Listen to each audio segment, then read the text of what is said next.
ആൾക്കൂട്ടാതിക്രമങ്ങൾ എതിർക്കപ്പെടണമെന്ന് BJP. സംസ്ഥാന ഉപാധ്യക്ഷൻ C Krishnakumar. അട്ടപ്പാടിയിൽ മധുവിനെ കൊലപ്പെടുത്തിയവർ CPM പ്രവർത്തകരായിരുന്നു. അതിക്രമങ്ങളെ എതിർക്കണമെന്നും അദ്ദേഹം പറഞ്ഞു. വാളയാർ ആൾക്കൂട്ടമർദ്ദനത്തിൽ CTU പ്രവർത്തകരുമുണ്ട്. രാഷ്ട്രീയ നിറം കൊടുക്കാതെ ശക്തമായ നടപടി സർക്കാർ സ്വീകരിക്കണമെന്നും അദ്ദേഹം ആവശ്യപ്പെട്ടു.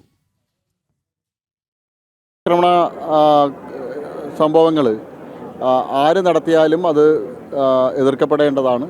അതിനെ ഞങ്ങൾ ഒരു കാരണവശാലും അനുകൂലിക്കുന്നില്ല. പക്ഷേ ഓരോ വിഷയങ്ങളുണ്ടാകുന്ന സമയത്തും അതിലെ കളറ് നോക്കിയിട്ട് മാത്രം നടപടിയെടുക്കുന്നതും പ്രതികരിക്കുന്നതും ശരിയല്ല എന്നാണ് ഞങ്ങളുടെ അഭിപ്രായം. അട്ടപ്പാടിയിലെ മധുവിൻ്റെ ആൾക്കൂട്ട ആക്രമണ കൊലപാതകത്തിലെ പ്രധാന പ്രതികൾ CPMൻ്റെ നേതാക്കന്മാരാണ്, പ്രാദേശിക നേതാക്കന്മാരാണ്. CPMൻ്റെ പ്രതിയായ ശേഷമാണ് പിന്നീടുള്ള പാർട്ടി ഇലക്ഷനിൽ അദ്ദേഹത്തെ ബ്രാഞ്ച് സെക്രട്ടറി ആക്കുന്നത്, ഒരു പ്രധാന പ്രതിയെ ബ്രാഞ്ച് സെക്രട്ടറി ആക്കുന്നത്.